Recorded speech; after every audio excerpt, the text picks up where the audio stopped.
ইমান আমাম যাদের নাই, যারা বেশরীতি কাজ করে, শরীয়ত বিরোধী কাজ করে,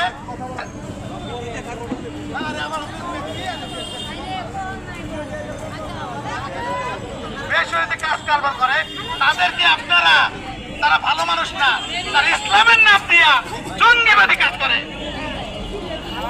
তাদের পোলাপান জঙ্গি, ইসলামের নাম না, তারা ইসরায়েলি এজেন্ট, আমেরিকার এজেন্ট। বাংলাদেশকে তারা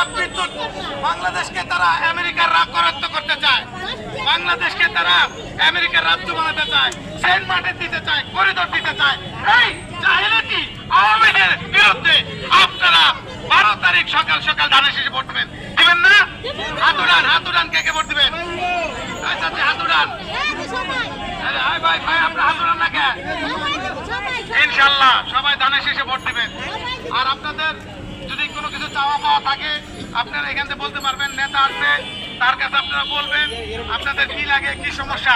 আমাদের নেতা তারেক রহমান সাহেব যে এখানে বক্তব্য দেয়, উনি কিন্তু এলাকার স্থানীয় বাসিন্দাদের ডেকে স্টেজে উঠে বলে আপনার কি সমস্যা। আপনার যে এলাকায় থাকে, আপনি কিনতে বলতে কি বললো, আপা আপনার এলাকায় সমস্যা কি? গ্যাসের সমস্যা। আপনাদের এমন একজন প্রধানমন্ত্রী আসতেছে, উনি খালি একটা ফোন দিব, গ্যাস তো দূরের কথা, মানে সিএনজি পর্যন্ত, এলপিজি গ্যাস পর্যন্ত সমস্যা।